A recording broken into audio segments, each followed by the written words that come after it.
Odds definitely from all of our votes have been pretty heavily in favor of the opponent of this man.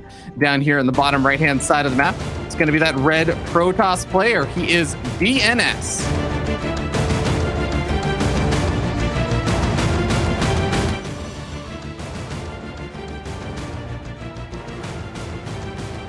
And at the top left-hand side of the map, I see our observer hovering. I was on the wrong observer camera.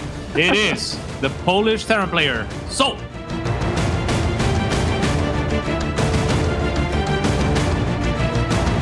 This time around, we didn't have Twitch votes because we're running a little bit behind schedule, but I did check the Twitch chat, and I saw almost exclusively souL in there. So they have learned how to do it on their own as well.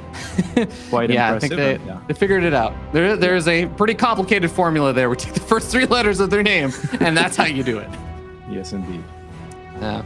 But I think you had a really good point though. Like even I was saying 2-0 and stuff in favor of souL, DnS is still a very strong player. He has absolutely had many seasons where he's been able to pull out some really great performances. And I don't think by any means anyone should sleep too much on DnS's chances in this series. Yeah, for sure. I mean, he has also been stepping it up. There was a time where he was the French hopeful, just about, and France has always been one of the strongest countries. Then he had a little bit of a fall off. But as of recently, there's been a steady increase in skill, I think, as far as DnS is concerned. So as much as it's not been as explosive as souL's performance leads us to believe his skill has improved for this season, yeah, difficult to sleep on him. He's been good. Yeah. Well, PvT is always a joy of a matchup for me to watch. So I'm interested to see how souL's exactly going to be playing this out, how he's going to be opening up and stuff, and seeing what kind of pressure he wants to actually try and open up with against someone like DnS. DnS is just going to be chrono boosting out his adept. He's got that gateway up on the high ground and everything. So it will be a nice defensive tool, and he can try and move it across the map and get a little bit of scouting information to see what exactly souL's going to open up with after that factory finishes up. Yeah, souL with a bunker at 2 minutes and 10 seconds. Very quick, very prompt. He's not going to get surprised by any adepts whatsoever. And it's also scouting for proxies, as Niall is pointing out, as well as DnS as well. Scouting for proxy, even factories or anything like that floating in, or barracks or something weird. That adept was definitely on the lookout for something. Yeah, it is going to be a Stargate over here for DnS. So it's going to be Stargate up against quick Starport getting started on up. And Hellions, yeah, Hellions are going to be coming on out. So the first thing I'm looking forward to seeing is what is the unit that's coming out of that Stargate, because an Oracle can be really helpful. You have to guess before they make it. Guess it. Okay, I think Oracle. Let's see. DnS having some Stargate. Come on, let's go. He's actually still pretty far behind the gas. And this is pretty slow to start the Phoenix, but he's gonna start it about like 10 seconds after the Stargate is finished. That might be a little bit troublesome. He did start a sentry instead, and that's gonna help him at the front. But he doesn't have a full wall up. However, Phoenix, they can be pretty great at shutting down any medevac harassment. But if these Hellions get in, and they do before the shield battery is done, then they could do some damage themselves. Though as soon as 3 units show up, I feel like they should have retreated. He does end up getting 2 probes to trade for 1 Hellion and a half. Yeah, what I believe was happening there was DnS was saying, I'll get the sentry up because I can force field if I really need to try and lock out the Hellions. But I actually think he was maybe preparing for the later follow-up there, where if more Hellions come in, like 4 Hellions, then he has maybe that first or second Phoenix around, and he can also force field to delay things. At least I think that might be what he was thinking. So I think the 2 Hellions coming in, you don't really one-shot the workers, and we kind of saw not a ton of damage getting done so far. Yeah, it also doubles up as a defensive measure. As we can see, he has opted to do that very fast hallucination. So he's not going to have to commit his Phoenix, his real Phoenix, to actually go scout on the other side of the map. And instead, it can be on the lookout for what is actually going on, which is this drop. Will he actually catch it, though? The pylon will spot it, but it's a little bit late. The drop has made already its way into the main. 3 Phoenix or 4 mines. So 3 will be able to get picked up. And maybe just 1 probe will have to be sacrificed. Great job so far from DnS on the defense. Yeah, medevac is actually going to try and save one of the Widow Mines for a little bit. Boost on over toward the natural expansion to see if he can get some damage done over there. But the Widow Mine has already fired its shot, so it is going to take a little bit of time for anything to actually happen over there. Yes, indeed. The medevac will get taken down. And now there is a roll bay on the way. So that's pretty good, as well as a third. I'm really liking the start for DnS. And it's very consistent with the units that he already has. Of course, the Phoenix are going to be great as protection and double down as, you know, that air buffer in case there is Vikings on the way to deal with the Colossus eventually. So I like it. And I do expect we're going to see Colossus. Yeah, I think this is a stellar start so far for DnS. We'll see how well he can actually control these Phoenix to just continuously scout, but even just look for any additional pickoffs. The Cyclone and the Vikings can be a little bit annoying, especially with the second Cyclone coming on out. So you really, really have to make sure that you're on point with the control and the positioning for these Phoenix if you actually want to keep all of them alive. Yeah, and I think he has enough that he deems he can dive on top of it, but as soon as he sees 2 more Marines, he's going to be forced to retreat, as those add on enough firepower alongside the Viking to scare those Phoenixes away. Doesn't lose anything in the process, picks off 1 Marine, gets a little bit of intel. So things, I think, still looking good for DnS, who has already established his third. As souL looks to go into 1-1, and his third CC is just about to finish. Yeah, so Cats, when you usually see like these kind of Phoenix into the Colossus styles and stuff, do you usually feel like a Protoss player is pretty defensive until a certain point? Like they need a certain number of those Colossus to really be stable and do anything out on the map? Yeah, most definitely. Especially on a map like Romanticide, it's pretty difficult to attack up those ramps. So he's just going to have to hold off, maybe take a 4th even on that low ground and make his stands there. But I think right now he's pretty happy just, you know, getting intel, getting information. If he has a 3rd and his opponent doesn't have a 3rd, he's got to be feeling pretty good. He's got to be feeling like he doesn't need to apply that much more pressure.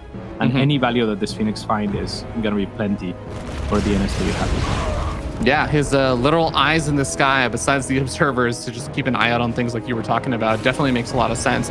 We got Templar Archives also being added on. So after the second Colossus pops out, I expect we might see a 3rd sometimes, and then going into just the quick storm upgrade, so that you kind of have to be prepared for both the Colossus tech and also the storms really quickly. Phoenix, oh my god, a lot of them getting very low.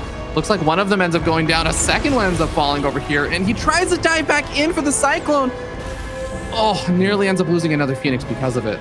Nearly indeed. At the same time, he was adding 6 gateways, so I wouldn't be surprised if he skips Storm and just goes for Charge Slot Archon here. Oh, yeah. Because we haven't seen a 4th being thrown down from the side of DnS either. And I feel like he could have, but instead he's opted to add this extra production. So I think that he wants to make something happen.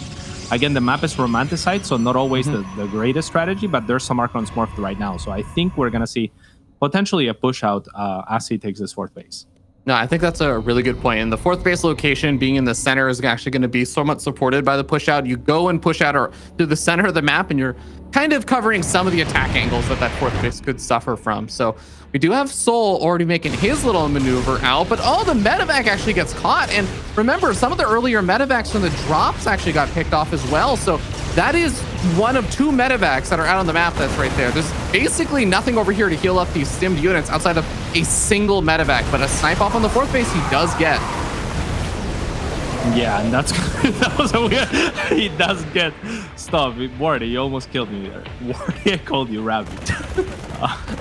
But yeah, I mean, the 4th does get taken down, but I don't know how much DnS cares at this point. I think it wasn't a fake 4th base, but he wasn't really focusing that much on economy. He has stopped at 68 workers for a little while now, and he has enough production that I think he's comfortable just pushing out on the map and making something happen instead. Again, for the 3rd time, it is Romanticide. It's not going to be easy to attack into that ramp, but I think he's in a position where he might just be able to bust through. Yeah, I'm definitely feeling that way too. One of the few medevacs left out on the map does force a big warp-in round back at home, and there's actually a few more medevacs that make their way across the map over to the 3rd base. So multi-pronged aggression is going to be heavily in favor of souL, but can he deal with a giant force of units barreling forward into his 3rd base, into his natural soon-to-be? These Marines continue to stim forward, picking off a lot of workers, but again, you still have to stop this army from busting into your main base. Yeah, exactly. And as much as that looks amazing, it's like you look at souL and he attacks first. Sure, he drops those medevacs and they look pretty scary, but at the same time, that is the trigger for DnS to push on forward and be like, okay, then I have enough. At the same time, he did just suicide 2 Archons up that ramp, so that is a little bit dangerous. The big warp in from DnS on the other side is going to help him. Surprisingly, he now thinks to take his 4th, even though I think it's one of the Ooh. worst times to take it. It might end up working out because he's likely to lose his third, but I think he needs to just mostly focus on this attack. I guess he deems he's done enough. I'm not sure that I agree. Yeah, I mean, we look at the worker supply and the fact that pretty much all the command centers stayed alive. I guess there's one command center that ended up going down. That was a building command center. souL is still at 55 workers and actually did have a really, really solid defense up on the top of the high ground. DnS had a lot of trouble busting through because sure, there's a warp prism there and there's supposed to be warp-ins, but all of his warp-ins were being used back at home, whereas souL, every second that went by, he was reinforcing the top of his ramp. That really, really works out in souL's favor. It really does. And I mean, the warping was only zealots as well, which are great at fighting, but they can't really deal with the medevacs. They got swiped real fast. Yeah. But yeah, I mean, the medevacs were unanswered. I would have very much liked for DnS to... this is obviously very difficult to think of and very difficult to do. And maybe the Phoenix were already dead, but if he could have pulled back those Phoenix defensively, they weren't adding much offensively at that point. And with the zealots, I think he would have gotten a strong cleanup. Instead of recalling an army that was at least keeping souL from... Oh, this is a good pickup. But was at least keeping souL from mining, right? And that was, I think, the most important thing for DnS at that point in time. Now, souL is back on top of things. DnS is on the other side of the map. He has no choice but to move on forward. Will this be enough? A couple of ghosts are over here, but the supply depots are actually down right now, so the ghosts are very vulnerable to these charge lots, and I think that DnS knows how hard of a time he had getting up to the high ground last time, so he immediately charges up while he still has the opportunity to. Picks off any of the Vikings that are over there. This is turning into a very wonky base trade. souL's already fallen down to a relatively even number of workers, but he's just going after all these pylons and all the production, so he's trying to say, no more reinforcements. If you're on top of my production, I'm going to make sure you can't make anything either. Yeah, that is a very smart choice indeed. If we look at the main of DnS, everything is unpowered, so he can't really produce any more units. He has a little bit of income, but that's about it. And this is just going to be about whose army is strongest. And I love the approach that both players took here in taking their productions and depowering each other. Now, I quite honestly don't know who's going to win this. Oh, actually, Paulo, this is so important. Remember, all the Phoenix got picked off in the last big kind of base tradey attack. So the Stargate was one of the few buildings that was left powered. He makes a Phoenix, which is so important if this does go into like a true base trade stalemate situation, or souL ends up losing his army but floats his buildings to the corner. He can still end the base trade thanks to that singular Phoenix he got out.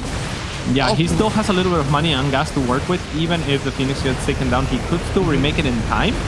But funny thing just happened as well, where SC was trying to land where the new Nexus is planted from DnS. So it's an awkward situation. I think that souL needs to find a fight sooner rather than later.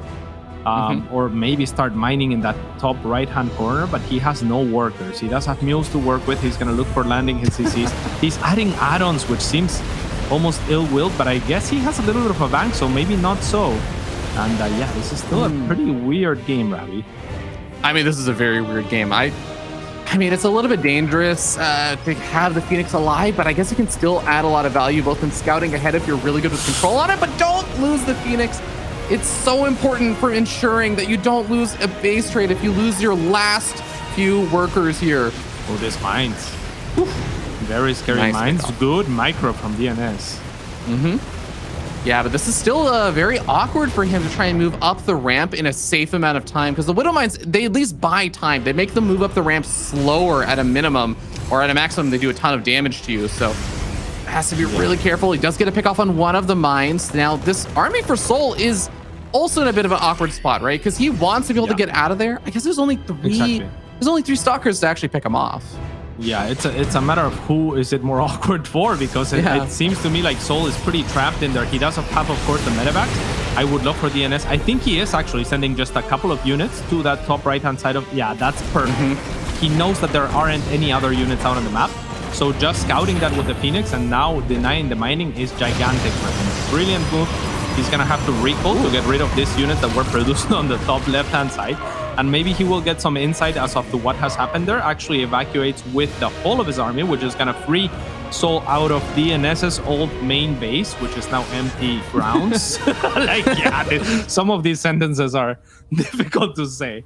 Brand new sentences, yes. Yeah. Well, I mean, the bright side for both these players is that they both know where the primary mining bases are for each other now. So the problem is, I think that DnS doesn't quite know where all the production and stuff has gone off to just yet, but he still has a very, very scary looking army over here. And the Phoenix even getting a free couple of pickoffs over here. Tries to go after the Raven for a split second, at least softens it up. One of the interference matrices hitting the Colossus is going to be able to potentially get a pickoff. No, the last second pickup of the Warp Prism. Oh, but the Colossus still goes down at the end. Yeah, that was a little bit careless from DnS. I'm not sure why that Colossus was dropped back out. Maybe forgot just how low it was and how good of a safety it just had. Still, I mean, this was pretty good all in all for, I don't know, actually. That was a really good interference matrix. And now that the Marauders are healed, it doesn't feel like it was that great for souL or for DnS for that matter. But at least the medevacs are mostly out of energy. Another one of those traits, those units won't be able to clear or to heal as fast. And all of a sudden, I think that maybe DnS can start wearing them down with that range.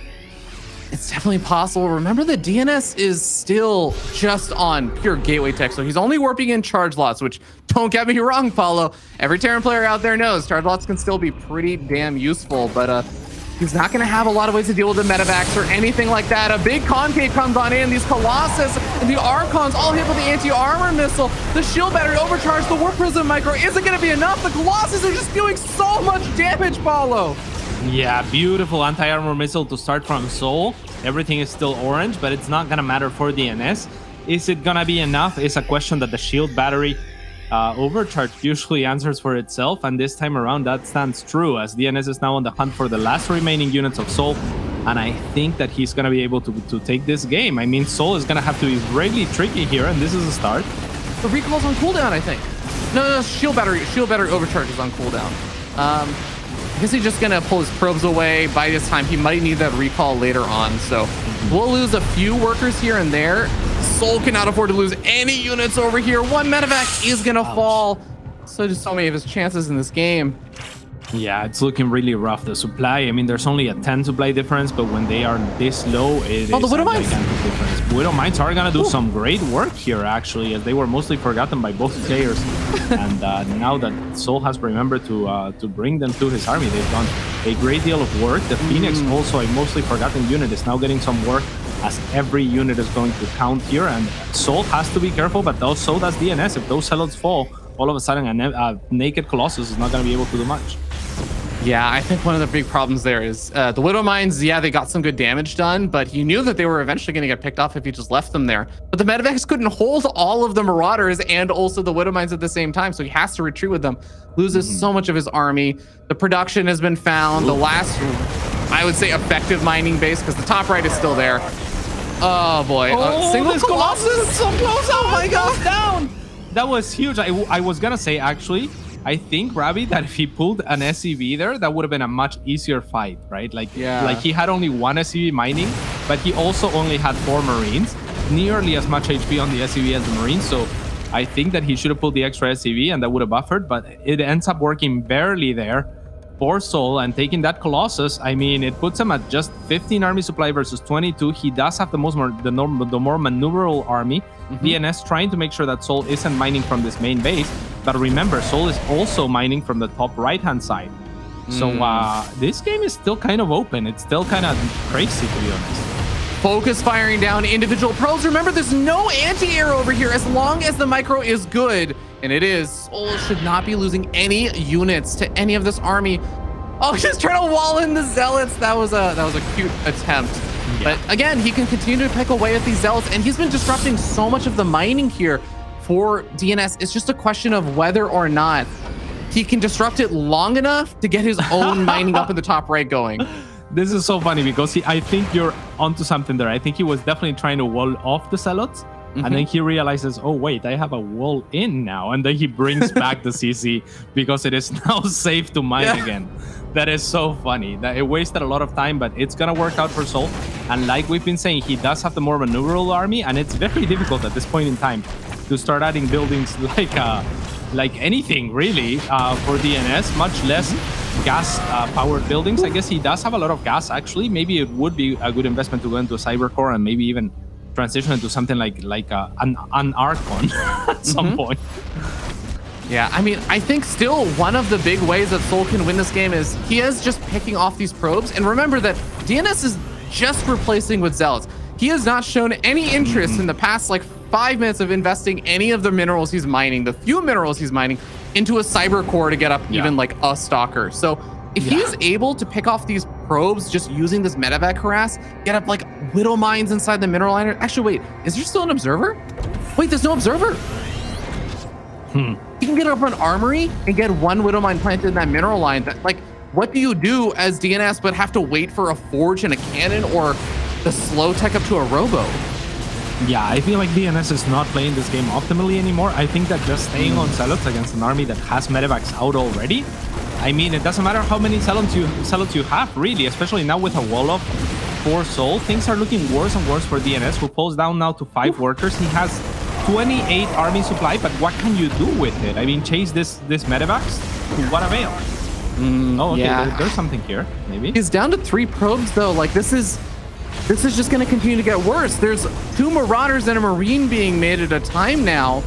And DNS having his 2 gateways depowered, like, he just doesn't have an economy to reinforce anymore.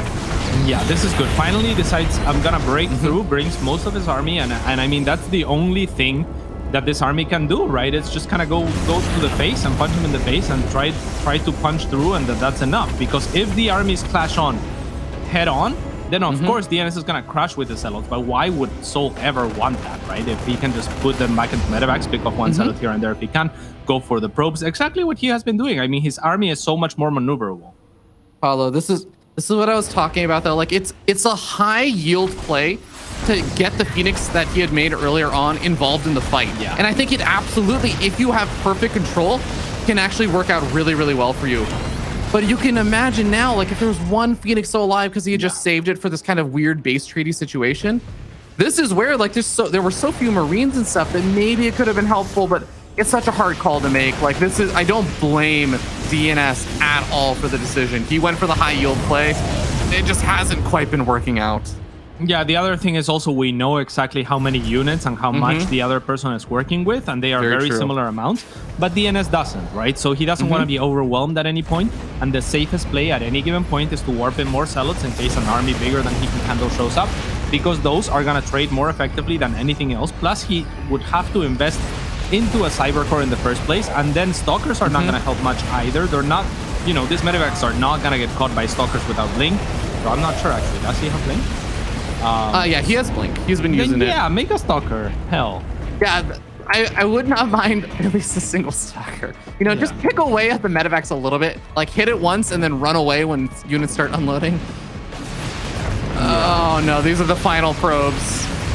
There's one probe left on the map, and if the Nexus goes down, like, that's actually at worst, at absolute worst, a stalemate here for souL. And it would be a stalemate if souL had a way to lose these units, which would just have to be carelessness out of him. Otherwise, given enough time, the medevac will keep regenerating its its HP replenishing capacities, and they can fly, and the other person can't fly. So, it's that's what it comes down to. Is if you pick off or do whole damage to a unit, even if it is 1 damage every 5 minutes, you're gonna win. Yeah.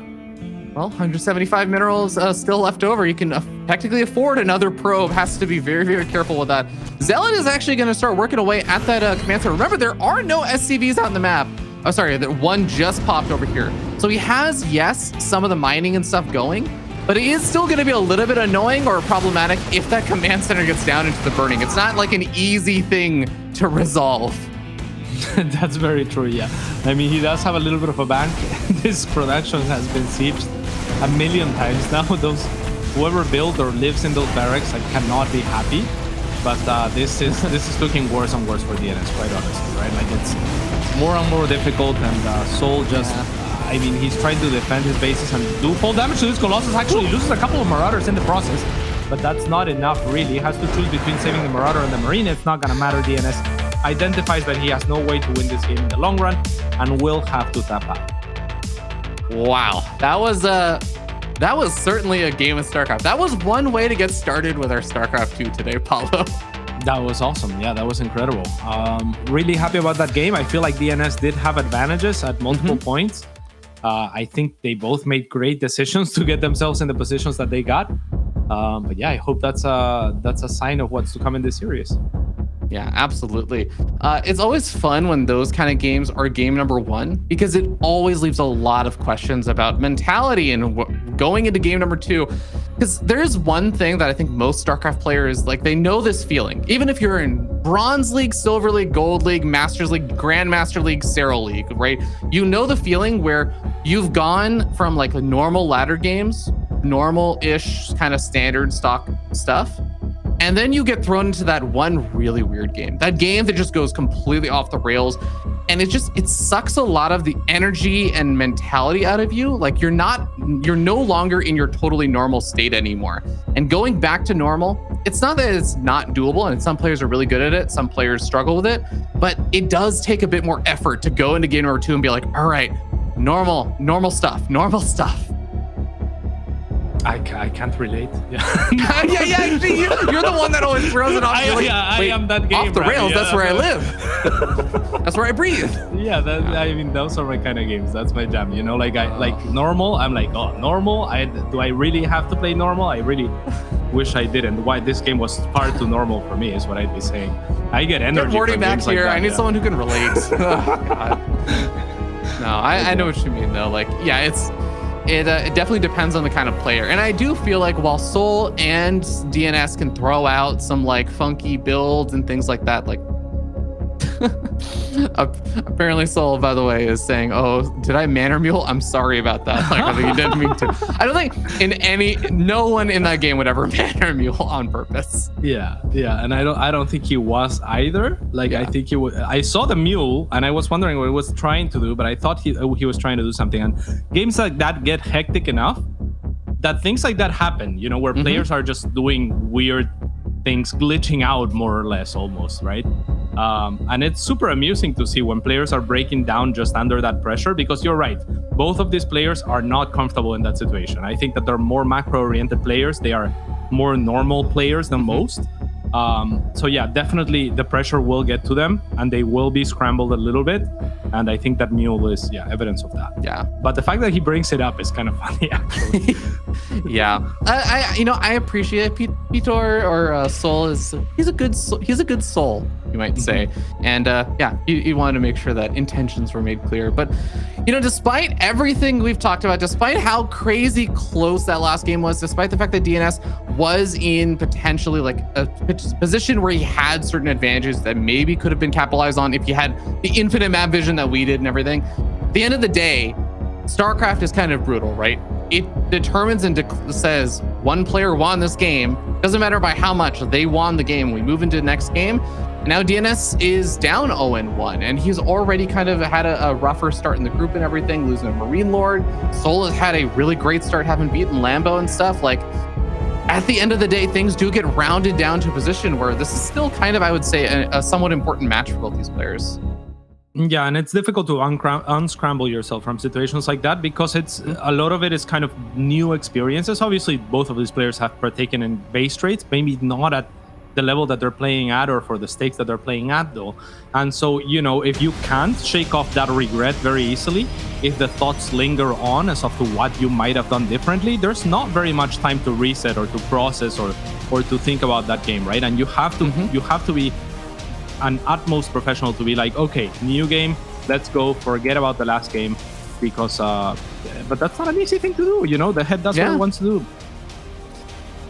Well, Paulo, I'm very thrilled that we had such a crazy game, and I see that this man down here in the bottom right hand side of the map has a nice and quick and easy fast way to unscramble his brain.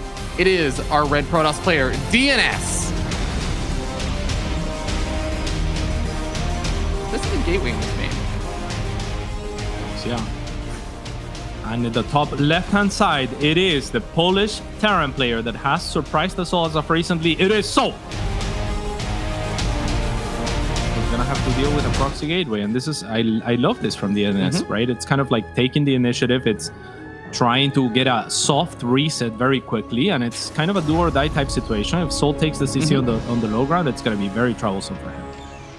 Absolutely. Now that SCV is going to move down and across the map, but it's absolutely not going to be taking any kind of pathway that would help him scout out a proxy gateway location.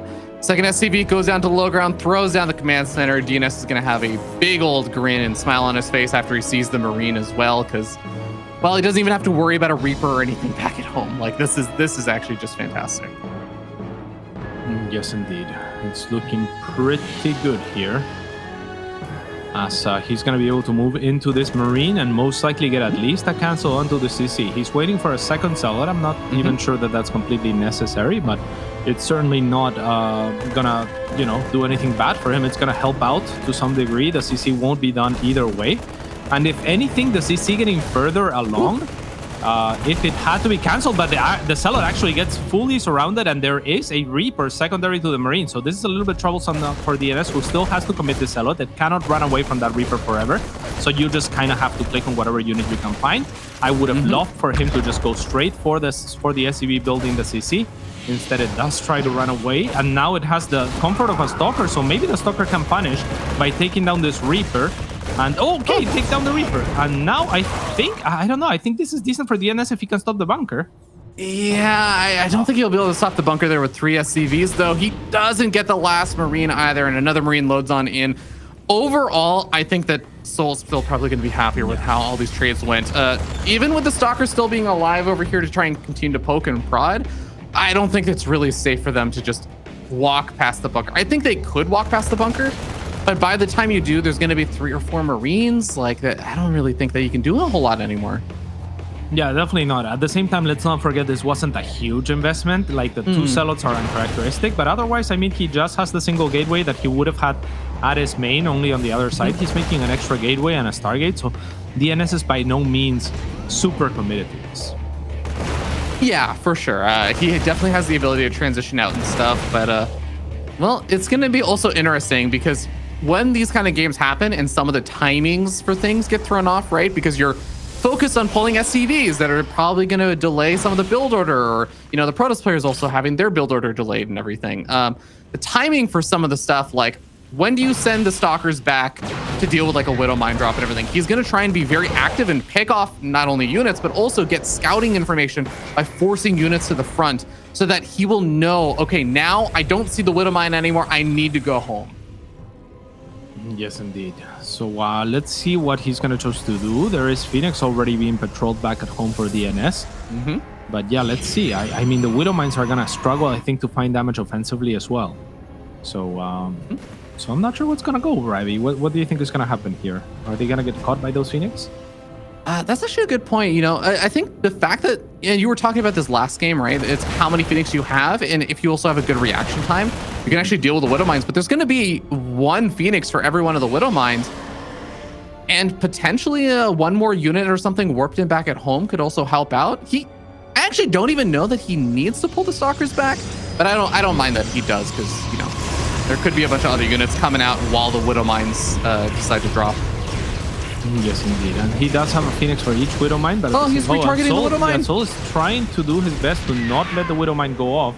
But this is a lot of time that he's using to not mine as well or do anything else as well, right? So at some point, he has to give up that game, because as much as cool as it is, and as much as it delays the mining from DnS, it also stops souL completely from doing anything else. Yeah, it's very, very time-consuming to retarget that Widow Mine consistently and repeatedly. So, well, he's going to be able to catch up a little bit on his macro and everything, throws down his command center back at home, gets his Marines and stuff into position to help deal with the Phoenix as they are heading over to that main base. But that is not going to be able to prevent the Phoenix from getting at least a few pickoffs here and there. Yeah, let's see what the Phoenix can find, as they will be shot away by the standing army at the main base at the moment. And it is a pretty strong army to shoo away Phoenix. I mean, the Cyclone has very good range. The Viking has very good range. Very difficult to dive on top of, because then the Marines are going to come into play, right? So it's looking decent still for both players. A very similar opening, really, to last game. Even though it was a little bit of a weird cheese to start off, it has stabilized more or less into the same situation that we had. Yeah. Finally going after that warp gate, but that does mean that the natural expansion is a bit more open, so a good number of these workers are going down. And I think actually what chases the Phoenix back is that they're out of energy, more so than that there's a lot of units to actually push them back yet. Yeah, exactly. So that is amazing value for DNS, finding 6 SCVs at this point in time. He's going to be 62 workers to the 46 of souL. Already has had a third established, almost just about since the Widow Mines were dropped. So it's been a little while now. And he's got to be feeling pretty good here. Adding 6 gateways yet again, adding charge yet again. I'm not sure that I saw the Templar Archives. Instead, there's going to be a Robo being dropped. Yeah, there is a Templar Archives now being added. So I think a very similar push from DNS is likely onto a third that is much more wide open than on Romantic. Yeah, that is true, but I do feel like this. I mean, overall, how things have balanced out since that opening, DNS has got to be pretty happy with how much damage he's been able to do, how much of the scouting information and stuff he's been able to get with these Phoenix being so active. And like you were saying, he's already got his transitionary tech and stuff getting set up with the Templar Archives being so much faster. I actually think that DNS is going to have a even easier time dealing with any kind of light attack than he did in the last game. Yeah, and I think that his attack, when he decides to push in, is going to be a lot more successful again. It's a much more open third base on this map. That's going to favor the Protoss player that's going for mass charge slots for sure. So souL is going to have to find some magic here, because if last game is any indicator, this game is definitely looking a little bit better than that for DNS already. Yeah, and going for medevac drops when there are Phoenix out on the map definitely seems risky, and it absolutely can be. But I like that souL was specifically going in when he saw that the Phoenix were on his side of the map, because the Phoenix had been so aggressive. That means that the Phoenix are not being defensive and picking off medevacs or preventing them from going for the drop. So even just having gone for the drop, let's say he didn't get any workers, right? I think he got like a few workers. If he didn't get any workers, but he still gets out of there with the medevacs at the very end, he's pulled the Phoenix back and he's effectively saving his SCVs by being aggressive. So I think that's a great decision there from souL. Yeah, at the same time, it's also going to make DNS think about drops, which is kind of what got him in the last game. So maybe he'll secure himself a little bit better this time around. Look, the Phoenixes are already looking for these drops as well, but unfortunately for them, they are going to fly into unloaded already Marines. The Marines now decide, okay, well, there's going to be an army coming for us, so be really careful. There is the 4th location being kind of set up for DNS, but I think, again, like last game, he's going to be mostly concerned with an upcoming push really soon. Yeah, a couple of these charge lots are getting ready to go for a bit of a run by alongside the Phoenix, kind of interestingly enough. Oh, maybe they're actually going on the hunt for those. Yeah, I think he's going on the hunt for the Marines right now. Yeah. They all did go back home, like you said. Yeah, and that's what they went back home for, right? So that's the mistake that DNS is looking for. We were talking a much more open third on this map for souL, but he's done a really good job of sim-seating it to where mass charge slots are not going to have an easy time breaking through those bunkers and supply depots. Probably not the kind of choke points you want to really be diving into as a Protoss player on a big charge lot army. But Colossus are finally getting started. We got 2 coming out at a time. A handful of those Archons and stuff have already been made, so it's got a stronger mid-game army, but loses one of the Phoenix on the retreat over here. Cyclone's gonna lock onto another. I don't quite decide to chase, so not gonna be able to get it. But this game, souL much quicker to actually get up the Ghosts as well, which is really gonna round out his composition a lot better. Yeah, I'm not sure what that gateway was killed for. The Colossus is trapped. That's pretty funny. Yeah. So, yeah, that's a little bit annoying, I'm sure, for DNS, but he's not going to mind that much about a gateway at this point in time. He's almost maxed, and I'm surprised that we haven't seen a push out yet. Now, like you said, Ghosts are available for souL, who is very, very good at securing bases and at kind of turtling. This is kind of what he does best. And then come late game, he is one of the best late game Terrans perhaps in the world. Yeah, souL's late game is absolutely sick. His late game army control is really, really solid. So something that DNS is going to have to look out for. But DNS, like you were saying, is nearly maxed out. And I think he's even just rounding out his army just a little bit more. He's adding on disruptors to complement some of the Colossus that he has. He's getting up a Dark Shrine, finishing up some of those upgrades. I guess the only thing he maybe is missing is like if he wants to go for Storm. But I think that there have been a few Protoss players that are more okay with foregoing Storm for quite a bit of time against Terran these days. Yeah, I mean, like you said earlier, the Ghosts are already out, and that's kind of just, you know, the norm. The Storm is going to be very difficult to control and to not get hit by those EMPs, especially if the Terran decides to upgrade them. So I can't fault them too much. I like the Disruptors and Colossus. And this late game is important to note also. It's kind of DNS's wheelhouse as well. I'm just scared for him because I think it's more of soul's strength than it is of his. Yeah, I think that's fair. We've got 2 medevacs getting ready to move up along the north side of the map, try and drop in probably to that 3rd base location of DNS. And one thing that we haven't really talked about it a lot, but I love that souL has done is that he's actually, this is one of my favorite little mind games that happens with Terran players, is that sometimes if you scan a base, it's like becomes so known that if there's a scan that happens at a base, it's because you're about to like go for a drop or something there. And souL has done a really nice job of sometimes scanning bases on the opposite side of where he's about to drop. And you see that DNS starts to filter some units over there, and then he's out of position to deal with the drop on the opposite side.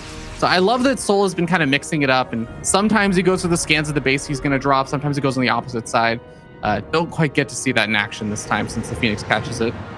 Yeah, that is pretty cool. Of course, the scan at the base that you're going to drop is still important because you want to see if there's units that are waiting or ready to link on you or pounce on you. You don't want to lose your medevacs. But I completely agree with you, and whenever I play Terran, that's something that I try to mix in as well because it feels weird. But yeah, this is huge. The Disruptor is going to whip as well. Don't want to go down that ramp anymore, I think, if you're DNS. Those tanks are already in range, but at the same time, he uses this opportunity to run in Zealots. souL identifying that this might be an option already had preemptively pulled some of his army back. The Colossus is a little bit exposed. There's not many Archons or Stalkers for that matter, but there's enough that they're going to be able to chase those Phoenixes away. And yeah, the game will stabilize for now. Yeah, and even though I think that DNS is not going to be as happy with how those exchanges went, I feel like we got to see a lot of the small things that you can see with really good late game players. Like DNS, seeing that the Vikings are starting to pick off his Colossus and stuff, he doesn't just blink the Stalkers forward. He fires a Disruptor shot because he's expecting like the Marines and Marauders could be right behind the Vikings. And if he blinks forward to the Stalkers, they're basically going to be suiciding in. So he covers the Stalkers with the Disruptors and then blinks the Stalkers forward to pick off the Vikings. It's small things like that that are so important, and you have to be so fast with the reaction time to actually make use of all this. But we might be seeing another fight coming down over here. Yeah, most definitely. DNS has played a very impressive game so far. Yeah, he even had like Phoenixes patrolling empty areas of the map and stuff like that to spot for those medevacs. Well, that is wonderful. The Disruptors, though, yeah, that's have to be pretty careful with those. Now the Vikings are going to try to dive on forward, but now with this SimCity, it's going to be pretty helpful for DNS. He is kind of pinned back here, though, a little bit, and those Liberators are going to push on forward little by little and going to make space for this army to actually move on forward, Ravi.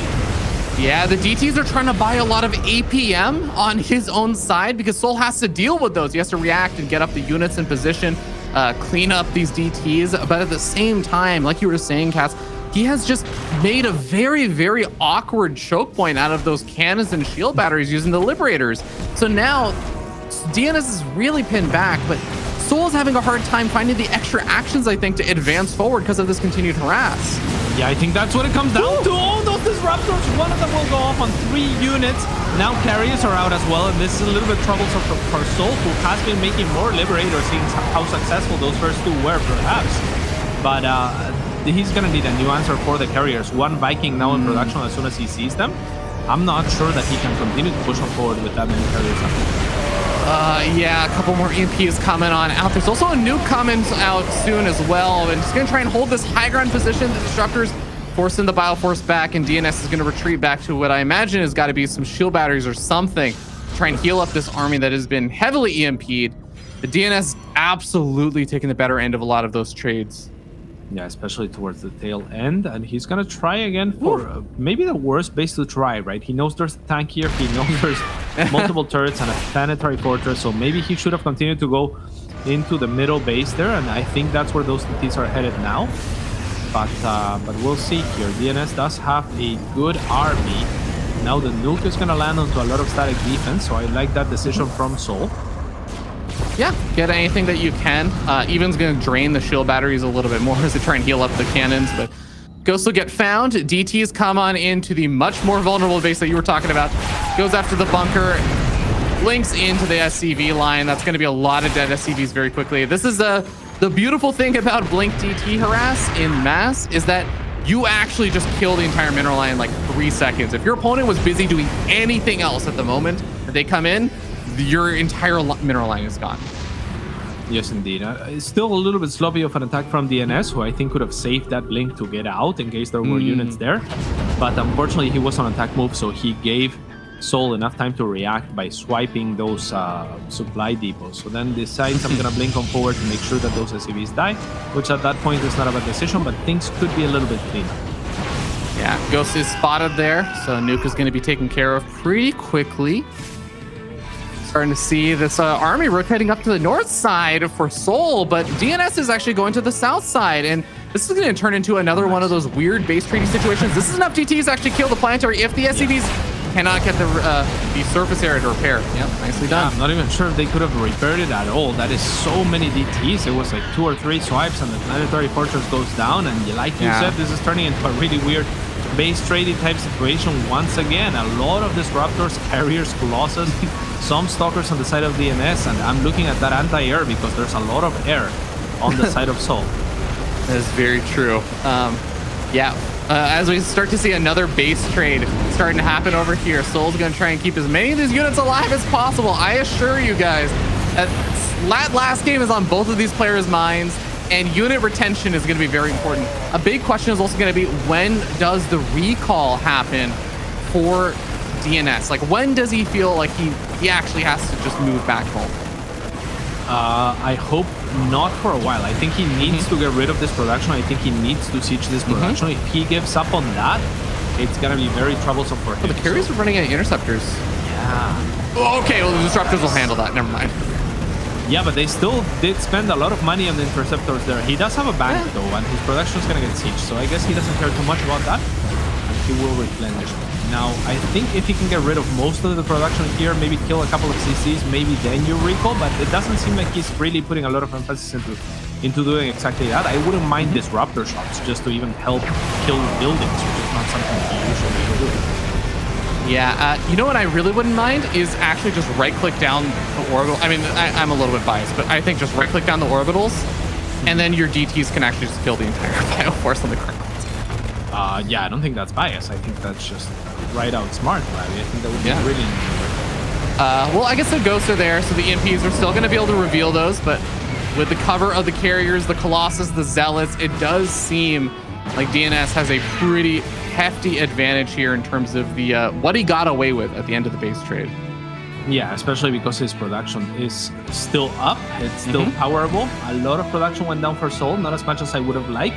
But I think that was a good time to call things off for DnS. So he looks to be in a very good position right now, minus the fact that he only has 11 workers. So he's going to move right across the map once again, and this is the right call as he saw souL pushing back. Yeah, and I think one of the big problems here is that DnS kind of has it all in terms of units. He has mobile units like the Zealots and the DTs that can be split off and operate effectively in smaller groups. He has the carriers that can actually, chase down these air units like medevacs, the buildings floating away that are really strong even in a straight up fight. Like, he kind of has everything he needs to just win one of these base trades. Like, he can account for both of the kind of normal strategies that you would want to go for in a base trade. Yeah, and these Blink DTs are doing an amazing job of taking up planetary fortresses as well. I'm surprised that souL wants to take an engagement instead of go for a full-on base trade that was so successful for him last game. And this is not going to work out too well for him. I mean, fighting the army of DnS head-on, that is his main advantage. Of course, souL doesn't necessarily know that. But yeah, I think it's not going to work out for him, and things are looking grim for him now. Yeah, I think at best, like you were saying, you want to try and circumvent the army. But I think it took so long to get around that recall is probably going to be off cooldown anyways. So GG gets called, and we are going to a game 3 of this base trading series. Wow. Yeah, hoping for another one of those. This one not as close as the last. And I feel like souL did make some mistakes there towards the end, evacuating his entire army. I mean, the thing for DnS was, once again, Ravi, he didn't really have much anti-air again. Right? He did have those carriers, I guess, and that helps. So they're pretty slow. They're not going to chase the medevacs very easily. So I think that if souL could have stayed on DnS's side of the map, he could have bought himself a little bit more time. And then his economy kicks in. He still had a lot of production left over. And then he can, look for a fight. He looked for a fight too early and retreated too early to try and defend the indefensible army. Yeah, I think that's a good point. These base trades have just gotten so hectic, and I think you have to make so many decisions very quickly. But I think it's just really, really hard to make those judgment calls in the moment. Like, when do you actually start sending your units out, like to try and help defend, or versus start evacuating things? What kind of units are you making once you notice that the base trade is starting? Because usually the base trade doesn't start in your main base on top of your production, unless you're the Protoss player, right? That's getting dropped. For the Terran player, it's like, okay, I have maybe one unit production cycle available, and I also have to figure out how I'm going to get these units out of here. Like, there's a lot of nuance to these moments that I almost wish that we could just have an entire show breaking down the science of base trading. But, well, we'll have to save it for another time and just hope that we get to talk about it more in game number 3. Yeah, and it's going to be Oxide. I mean, this map could be base tradey, but it's also very good for tanks, which we've seen a little bit from souL. And that's the main feature for me. It's just how many tank positions there are on this map that are so difficult to break through, or to, break through, I guess, offensively or defensively, right? If you're the Protoss player and the tanks are sieged, it could get troublesome. Yeah, one thing that we've consistently have been seeing, even though DnS opened up with a proxy gate in that last game, if you recall, he has still been opening up with a lot of these Phoenix openings and stuff, both in game 1 and game number 2, really using those to try and control the map. Game number 2, he got a lot of good damage done with that Phoenix opening as well, and just the harassment that was happening. So I think one thing I'm definitely going to be keeping an eye out for is if DnS is going to go for that Phoenix style again, and as soon as souL sees that, like, is he going to try and change things up? Is he going to lean more toward, the Widow Mines again, which I don't think have been super effective so far versus the Phoenix stuff? Or is it going to go into like making tanks again, like you were saying, which I think is usually not what a lot of Terran players seem to like versus the Phoenix? Yeah, or maybe just a 3 or 4 barracks attack, right? Yeah. Anticipating that there's going to be Phoenixes out. They're not going to be very helpful against mass bio and no air, no medevac, stuff like that. Though on this particular map, very difficult to make that type of strategy work because of the ramp leading into the natural, but I would like to see souL mix it up. To your point, Phoenixes are kind of the counter to Widowmine drops, and he has been going Widowmine drops both games in a row, so we'll see if it happens for a third. Well, that's the beauty of a best of 3 and not just playing a best of 1, is that you get to react a little bit to what your opponent's doing. We'll see what both these players are planning out for this final game of this best of 3. Up here in the top right-hand side of the map, we have the blue Terran player. He is souL. And King Cascade, I believe. And in the bottom left-hand side of the map, DnS. Terran player. Protoss player, red. It's funny because this is actually our first game of the day, but it feels like it's already been a long day. It does. It really does. Yeah. But yeah, I mean, Ravi, you were talking about how, like in a series you get to adapt and stuff like that. And I got nervous because as much as we saw souL with really cool plans against Lambo, I feel like this has been his pitfall before, not adapting, right? Like just kind of doing the same thing over and over. And we've seen it now twice in a row. I'm scared that we're going to see it for a third time. That said, the SCV had me hopeful actually, but not anymore. He's just looking around in a weird path to try and get to this natural. Okay, he's gonna, okay, nice. Yeah. Okay, that's a mix up. Yeah, I like this actually. This is, I feel like there's 50% of the Protoss players that are like, oh, this stuff again. Like it's annoying to play against just because even though you know how to deal with it, you know how many workers to pull and all that stuff, it's not actually that big of a deal. But it does force you to like alter your build and your plans a little bit. And that's annoying. And then there's some Protoss players who are like, yeah, please feel free. I feel so comfortable doing this. Like I'm going to take a little advantage from this. And I'm curious which camp DnS falls into. Yeah, also important to note that souL did take a weird route here. Purposefully to avoid the probe, right? And that is important because the probe would see the SCV, would anticipate that this is happening, and then maybe preemptively pull workers or even just pull them as fast as possible. Whereas here, DnS had to react when he wanted to drop that Nexus, and it takes him a little bit longer. That means there's going to be more HP on the eBay. That means it's going to cost them more mining time to actually get rid of it. So little details from souL there might make this a little bit more effective than just a straight up, I'm going to send my SCV across the map and, hope that that's enough. Yeah, it's all the small little games that you get to play with your opponent, all the little mind games around scouting information and everything. Now, first Reaper is going to be making its way on in, and this game we're not going to have any Protoss units getting hyper aggressive super duper early on. As yes, the Cybernetics core is finished up, but there's not even like a super fast Stargate or anything coming out just yet over here for DNS like it has been in some of the previous games. It's just going to be just this one Adept and a Stalker following it up.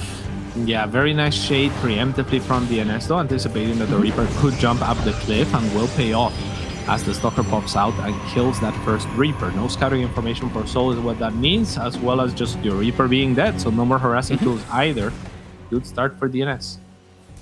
Yeah, I want to note that DNS was very specifically holding off on throwing out down that Twilight Council until he killed off that Reaper. So that means that he was already at like 80 or almost 100 gas when the Twilight Council was finally thrown down. He had extra a bit. So that means things will be a little bit later, but that is also showing that he really wanted to hide this tech. Do you think it's DTs then, Ravi, or what is it? I mean, I was gonna say, yeah, Blink. I think this is a really nice map for it sometimes if you can find that angle just below the main base, kind of where the steps are. But I don't know if this is gonna be like a hyper aggressive. I don't want to oversell this and be like, I think he's about to all in, which entirely possible. Sure, you can go for an all in or something, especially on this map. But I'm interested to see if he's gonna do anything like a little bit more surprising with the big blink forward or something into the main with even a handful of Stalkers trying to get some pickoffs. Yeah, definitely. This is already a little bit of a mix-up compared to both of the last previous games, which were fairly similar in the openings, aside from the proxy, of course. They stabilized into very similar openings. Now we're going to have very different techs from DNS primarily, and souL going into tanks and looking around to see what he can do. Tanks, again, very powerful on this map. So yeah, what do you think is going to happen here? Tanks are also very good because they're good at defending Blink Stalkers, and that's a good position for the first one. Yeah, I think souL is doing a really great job of identifying like the potential threats on this map. If there was going to be a Stargate opening, the Oracle or a Phoenix or something would have come out by now, but souL has already invested in the tech lab on the factory. He got up that siege tank. He's very, very well prepared with that positioning for Blink Stalkers to be coming on forward. And the Stalkers are not even being super aggressive right now, right? They're not out on the map right now. They're actually sitting back at home preparing for whatever souL is going to throw his way, because I don't think he saw a whole lot with his Adept Shades moving on forward. It's really going to be this Hallucinating Phoenix that finally gets a scat on exactly what he's up against. Yeah, very interesting. Both players decided to play it rather passively. One hallucinates a Phoenix, the other one will scan his opponent, and yeah, now the Stalkers are gonna feel free to move out on the map, seeing as those siege tanks are very low mobility. They don't really have have much chasing potential or anything like that, and they are the brunt of the army of souL, so they know those Stalkers that they're gonna be safe to move out on the map, but getting into the main or doing anything with them is gonna be a different story. The tanks don't actually cover the natural at all. Oh wow. Yeah, I was like, wait a second, Paulo, I mean, this is great for blinking up to the main, but yeah, it's just the bunker over here. That's all there is. And if he sees that the siege tank's unsieged to go to the ramp to try and push these back, he can either be hyper aggressive and blink on the tanks, or he can just blink out like that. Yeah, this is beautiful. Yeah, very well done. We'll get 4 SCVs for his troubles, and now the tanks have been relocated. This might be an opening to blink into the main, perhaps. Only actually SCVs have a little bit more. I think 4 Stalkers do. Yeah, 4 Stalkers do one-shot SCVs, I believe. So yeah, 6 is way overkill here. Stim. He finds Stim. Oh my god. Oh, he's gonna go for the safe play. He's just gonna focus down SCVs. But he pulls the entire army back, as clearly souL wants to move out over here. Yes, he does have a 3rd command center that's landed, but he definitely made a lot of these tanks and wanted to get something done out on the map. And DNS has just disabled it entirely with not even that many Stalkers, right? This is like 6 Stalkers. Yeah, that was very good for DNS on both attempts. He accomplished something good. And I mean, yeah, doesn't get stim, but gets the pull from the SCVs. And in doing that, the SCVs are exposed, obviously. So they kind of run towards their death in a certain way. And so he gets additional SCV kills as well as pulling back that army. So very, very nice moves from DNS. I do like the 3rd that souL has chosen to take. It's going to be a little bit easier to defend against likes of mass charge lots and whatnot. So we'll see what the following plans are, as DNS is going to attack up to 2 forts. Yeah, gonna be trying to power up some of those upgrades because remember, it's already almost like 7.5 minutes into the game, and no upgrades actually started just yet. So definitely wants to play some catch up there. But Stalkers are going to continue trying to be as annoying as possible, but obviously there's only so much they can get done now that Stim is finished up and whatnot. So DnS is going to probably be a little bit more on the I want to say on the defensive, but I actually see a big move out over here as, oh my god, he's been warping in a lot of charge lots, and he did finish up Storm. So maybe I take it back, Kath. Maybe this is going to be a very, very aggressive committed attack. Yeah, but the problem is he's going to be attacking onto a third that's kind of difficult to attack into. If the third on the low ground had been taken from the side of souL, then I would love charge lots out on that open ground. But in that other base that they're at, it's going to be very difficult. And actually, an army that doesn't have range, doesn't have Colossus or Stalkers or anything like that, it can't easily hold that middle ground between those two bases, the main and the third of souL, and kind of control that and choose which base to go on to. So it's going to be difficult for DnS, I think, to attack. Mines do a very good job for souL with 15 worker skill. Yeah, that is pretty brutal. These Widow Mines in the third base are also just not getting cleaned up right now. He has some cannons on the way that will eventually clean them up. But if you start the cannon after the mines have shot, the mines, I think, do get another shot off. Yeah. And they will at least. Oh, no! He doesn't know about this one! Oh, no! No! Oh, no! Okay, well, he's just all in now, right? Like, you have to go do an attack. You're committed to it. Definitely, but this position again, it's going to be impossible. I think there is a supply depot on the low ground as well. Things are looking great for souL. I mean, it's a strong army, and Storm. I mean, you can always run into the Storm, you know. So there is one thing I think that if he goes through this center area between the natural and the third, there is one nice potential advantage he has is that, and I don't want to oversell. Like, he's in a very bad spot right now. But if he can find opportunity, yeah, like land some good storms and zone out the army, he still has a lot left. If he makes his way up, he can actually go into whichever base there are fewer units in and storm behind him and start just to progress forward and potentially either get on top of the third or the production. Yeah, that could be a zoning tool indeed. I mean, at the same time, I don't know what souL is doing out there with that army. Yeah, the Zealots are not going to have an easy time there. They would have been good enough. I think if there was Storm, a nice Storm actually lands. And now with that, DnS is going to have an easy time reaching into actually both bases. Oh my god. Now pulls ahead in supply. And man, souL is crumbling under the pressure here as Ghosts are now making their way onto the field just a few seconds too late. So things are getting more difficult for the Polish Terran here. Yeah, this is really, really awkward now because souL, he did so much economic damage, but he wasn't killing any army or anything with that. DnS just killed a bunch of army and also did the economic damage right there. Yeah, I mean, if you're souL, after killing that many probes, especially with the Widow Mines, you just focus on defense. He really had no business being out there with his army. I think he could have just held that third ground, be a little bit pre-split on a concave, maybe drop even some bunkers, you know, have some tank coverage that reaches both the natural and the third. I think that he had plenty of options there, but you know, running into Storm, I said it even. I said, I guess you could always run into Storms, and then 1 minute later, he runs into Storms, and that's the opening that DnS needed. Yep. Oh man. If you EMP the Nexus, you can prevent the recall, but yeah, there's the Storm as soon as the recall goes off. The entire army over here for souL is... Wait, even after it starts?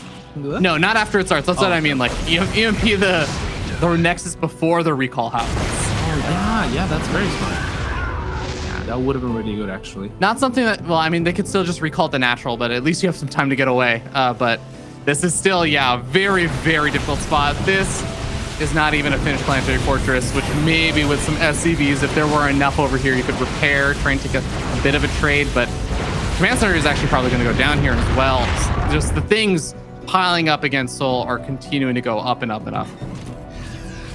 Yeah, this is very unfortunate. Now the army in a better position than it was before, but it's a tiny army compared to DNS's. Still DnS, and with good EMPs from souL, will lose 2 Archons right away, but it's enough stuff that they feel confident. Even just blinking one more Storm available, they're not gonna need it, gonna use the feedback on the Ghost instead.